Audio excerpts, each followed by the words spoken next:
Favorite sports person? Favorite sports person? Cristiano Ronaldo, because from a skill point of view, I would prefer to be Ronaldo because that's the way I've played my cricket as well. Ronaldo hits it! What a strike! Ronaldo's 60th career hat-trick. The man is a machine. Another.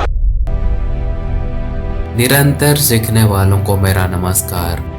वह सबसे महान footballer हैं या नहीं, इस पर तो debate चलता ही रहेगा, लेकिन उनकी वर्क एथिक की कहानियाँ प्लेयर्स, कोचेस और टीम मेंबर सबसे सुनने मिलती है। मेरा क्रिस्टियानो रोनाल्डो के वर्क एथिक पर ध्यान तब गया जब एक इंटरव्यू में विराट कोहली कहते हैं कि मेरा ट्रेनिंग और शेड्यूल तो ट्रेनर प्लान करता है, फिर भी मैं क्रिस्टियानो रोनाल्डो से इंस्पिरेशन लेता हूँ। मैंने सुना है कि मेसी जीनियस है, लेकिन अपनी मेहनत की वजह से क्रिस्टियानो रोनाल्डो एक कदम आगे रहते हैं। 2003 और 4 सीजन के दौरान मैनचेस्टर यूनाइटेड के असिस्टेंट मैनेजर ने क्रिस्टियानो रोनाल्डो को अपने ऑफिस बुलाया। देखो, बहुत सीधी बात है, केवल एक अच्छा प्लेयर होना काफ़ी नहीं है। ऊपर वाले ने तुमको टैलेंट और मौका दिया है दुनिया का बेस्ट प्लेयर बनने का। अगर तुम इस दिशा में आगे बढ़ना चाहते हो तो मेरा पूरा सपोर्ट होगा। अगर तुम एक एवरेज प्रोफेशनल प्लेयर रहना चाहते हो तो मैं तुम्हारे साथ दूसरे प्लेयर जैसा ही व्यवहार करूँ। कुइरो कहते हैं, मैं जानता था कि रोनाल्डो का जवाब क्या होगा। बहुत कम यंग प्लेयर के अंदर टैलेंट, स्ट्रॉन्ग पर्सनालिटी और पर्पस एक साथ मौजूद होता है। कुइरो कहते हैं, एक दिन देर रात को मैंने अपने ऑफिस की खिड़की से कुछ पेड़ों को हिलते देखा। मुझे लगा कि मीडिया या दूसरे क्लब वाले जासूसी कर रहे हैं। मैंने सिक्योरिटी बुलाई तो पता चला कि रोनाल्डो जंगली पेड़ों में अकेले प्रैक्टिस कर रहे थे।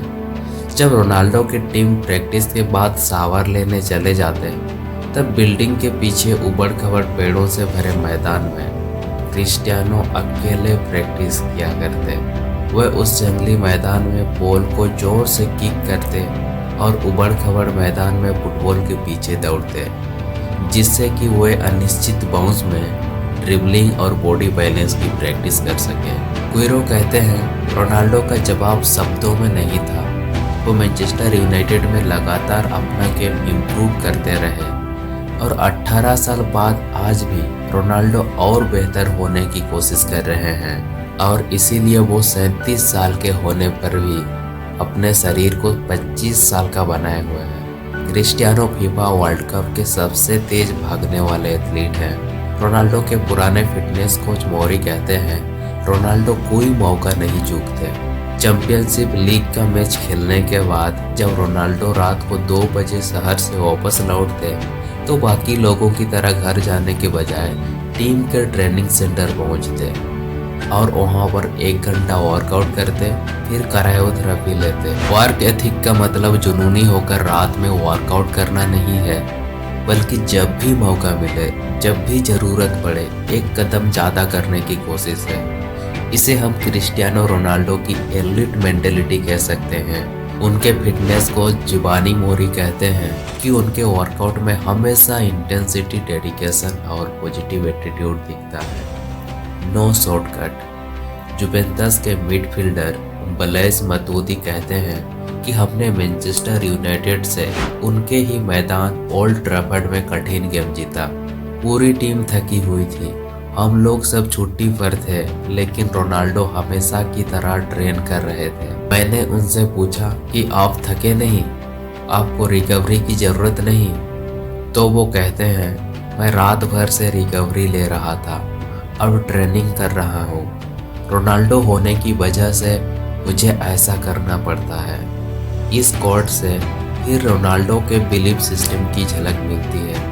उनके अपने लिए इतने हाई स्टैंडर्ड हैं कि उसे मेंटेन करने के लिए उन्हें उस हद तक तैयारी करनी पड़ती है, नहीं तो कभी भी वो अपनी परफॉर्मेंस से संतुष्ट नहीं हो पाएंगे।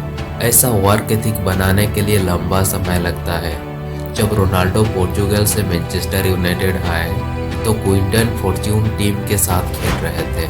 वो कहते हैं, मैंने अपनी आंखों से देखा है कि ये प्लेयर सबसे बेहतर करने के लिए जुनूनी है। वो अपनी ट्रेनिंग और प्रैक्टिस को लेकर बहुत ही डिसिप्लिन था। मैंने कुछ और टैलेंटेड प्लेयर देखे हैं, शायद क्रिस्टियानो से भी ज़्यादा, लेकिन हर किसी में इतनी मेहनत करने की इच्छा नहीं होती। Shooting, dribbling, step over, weight training, cardio, endurance और हर ट्रेनिंग के हर सेशन में रोनाल्डो हर किसी से ज़्यादा कर रहे होते हैं। इसीलिए मुझे उनकी प्रोग्रेस देखकर आश्चर्य नहीं होता और अभी तो उन्हें और आगे जाना है। सेल्फ बिलीफ, उनके अंदर गजब का आत्मविश्वास है, एक तरह का नार्सिसिज्म। वो उस यंग एज में स्टार से भरी मैनचेस्टर यूनाइटेड के ड्रेसिंग रूम में जाकर सोच सकते थे आई एम द बेस्ट, और 18 सालों से यही सोचकर खेल रहे हैं। दोस्तों, वर्क एथिक का मतलब ये नहीं कि आप पूरे समय काम करते रहो या रात को 2 बजे उठकर वर्कआउट करो या फिर हार्ड वर्क या स्मार्ट वर्क के बीच में डिबेट करते रहो। ये आपका बिलीफ सिस्टम है और ये बिलीफ सिस्टम टैलेंट से नहीं बल्कि साल दर साल की मेहनत और कमिटमेंट से बनती है। रोनाल्डो के बारे में जितना समझा उस हिसाब से उनके बिलीफ सिस्टम की 2 चीज़ें समझ में आती है। पहला, वो जानते हैं कि वो एलिट लेवल के प्लेयर बन चुके हैं, इसीलिए उनकी ट्रेनिंग और परफॉर्मेंस भी उसी तरह की होगी। मतलब अगर आप जानते हो कि आप एक स्पोर्ट कार हो तो आप अपने आप को वैसे ही मेंटेन करेंगे, वैसे ही तेल डालेंगे और वैसे ही परफॉर्म करेंगे। दूसरा, वो जानते हैं कि जब तक वो बेस्ट नहीं करेंगे तब तक उन्हें चैन नहीं मिलेगी। वो कभी अपने टैलेंट के साथ न्याय नहीं कर पाएंगे, ना कभी कॉन्फिडेंट और सेटिस्फाई महसूस करेंगे। इसीलिए वो हमेशा अपने गेम और शरीर को बेहतर करना चाहते हैं। अगर ये दोनों बातें उनके बिलीफ सिस्टम में ना होती तो फुटबॉल जैसे कॉम्पिटिटिव और पैसे वाले खेल में जहां हर साल इतने टैलेंटेड प्लेयर आते हैं, केवल क्रिस्टियानो के वर्क एथिक की बात नहीं हो रही होती। अगर आप और मैं भी चैंपियन जैसा वर्क एथिक बनाना चाहते हैं तो छोटे छोटे एक्शन लेकर अपना बिलीफ सिस्टम बनाइए, अपना वर्क एथिक स्ट्रॉन्ग कीजिए। I'm the best and I work like the best. The talent helps a lot, of course. But of course, the ethic of work. You have to put in your mind ethic of work when you are professional. So